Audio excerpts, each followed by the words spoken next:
George Bernard Shah ప్రముఖ British రచయిత మహాప్రవక్త వారి జీవితాన్ని చదివి చెప్పిన విషయం ఏంటంటే, మహాప్రవక్త ముహమ్మద్ లాంటి వ్యక్తి నేటి ఆధునిక సమాజానికి నిరంకుశ నాయకత్వం వహిస్తే అతడు ప్రపంచ సమస్యల్ని పరిష్కరించి నేడు కరువైన శాంతిని స్థాపించి మానవాళికి సుఖ సంతోషాలను అందజేస్తాడని నా గట్టి నమ్మకమని జార్జ్ బెర్నార్డ్ షా విషయాన్ని తెలియజేస్తున్నాడు.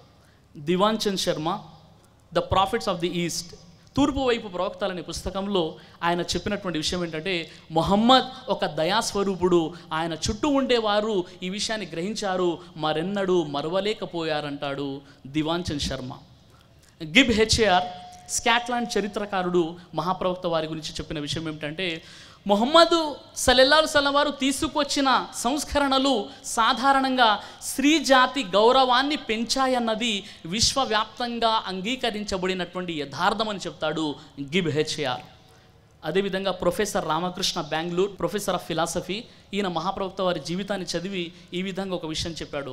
అదేమిటంటే, మహాప్రవక్త మొహమ్మద్ ఒక అనాథ కానీ పూర్తి మానవాళికి ఒక ఆదర్శనీయుడు. ప్రపంచం పెట్టిన పరీక్షలను నెగ్గుతూ ఒక మచ్చ లేకుండా బయటపడ్డాడు. పూర్తి మానవాళికి ఆదర్శవంతంగా నిలిచిన వ్యక్తి ఎవరైనా ఉన్నారంటే ఆయన మొహమ్మద్ సల్లల్లాహు అలైహి వసల్లం అని ప్రొఫెసర్ రామకృష్ణ ఈ విషయాన్ని తెలియజేశాడు.